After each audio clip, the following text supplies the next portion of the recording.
Another Monday morning. By Gordon Dioxide. Jeremy hated Monday mornings. Everything always seemed to go disastrously wrong, and this particular Monday was going to be even worse. The first thing he did was climb out of bed, only to find that his bedroom floor had disappeared. So he went crashing down to the room below, which happened to be the kitchen. Luckily he landed on his chair, just as his mother was putting his cinnamon toast crunch on the table. So he ate it up and set off for school. Unfortunately, he was still wearing his pajamas. Jeremy was 11 years old. He had no brothers, no sisters, no goldfish and no cats. He did have a very nice pair of socks though, which his mother knitted last Christmas. The good thing about socks is that you can take them anywhere, unlike pets. I mean, you couldn't take your goldfish to the cinema or your cat to the supermarket, could you?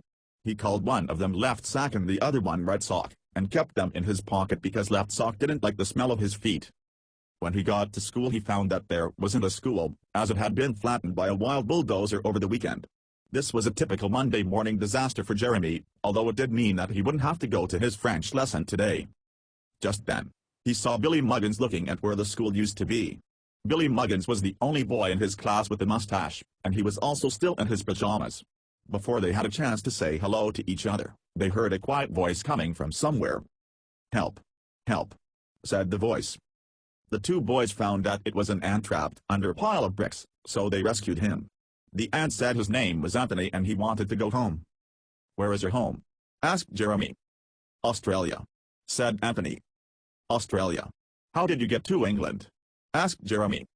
"I walked, of course. Ants can't drive, you know," said Anthony rather sarcastically. "I didn't know they could talk either," said Billy Muggins. "Of course they can talk," said Anthony, "it's just that humans are too stupid to hear them." Jeremy thought that Anthony was a liar. How could an ant walk from Australia to England? It would take 1,000,000 years. And anyway, there's a lot of sea in the way. "Are you 1,000,000 years old?" asked Jeremy. "Of course not, I'm 4. "Can you swim?" asked Jeremy. "Yup." "Swim in that puddle then," suggested Jeremy. "I can't, I haven't got my swimming trunks." Now Jeremy was sure that the ant was a liar.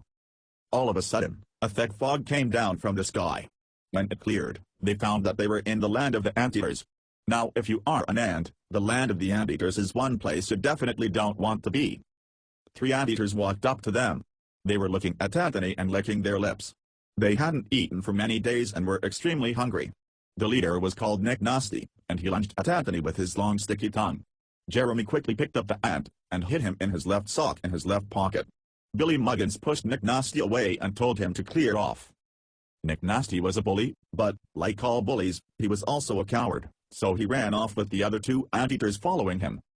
The 2 boys were getting hungry now, so they decided to go and find something to eat. There are no shops in the land of the anteaters, so they picked some apples from a pear tree. Anthony had a toffee that he found on the ground. After walking for a couple of miles, they came across a large building with a sign that said "Ants Disco, all ants welcome." "Great," said Anthony, "let's go in and have a look." "Why would there be an ants disco in a land where anteaters live? I hope it's not a trap," said Jeremy.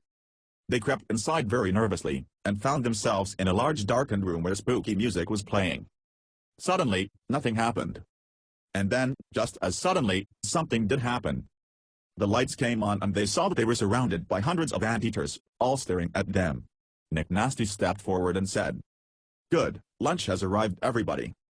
Thankfully, Jeremy had hidden Anthony in his left sock again, and this caused Nick Nasty to be a bit confused.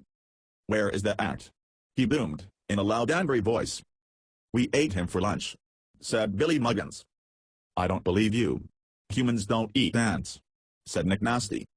"We do," said Jeremy. "He was delicious." "Empty your pockets," demanded the nasty one. They emptied their pockets and Nick Nasty told Jeremy to pass him the socks. Jeremy threw the right sock at him and it landed on his face, causing him to faint from the smell. The other anteaters gathered round their nasty leader to see if he was okay, and Jeremy and Billy Muggins quickly escaped out of the front door. Anthony was still safely wrapped up in the left sock. While they were running away from the building, another thick fog came down. This time, when the fog cleared, they were back at the school. They walked back home and Jeremy's mother said, "Did you have a nice day at school?" It was a bit different to usual," replied Jeremy. "Oh, that's nice," said Mother, but she never found out what really happened. Jeremy kept Anthony hidden in a matchbox by his bed, because his dad was scared of insects. It was quite an adventure, thought Jeremy. Maybe Mondays aren't that bad after all.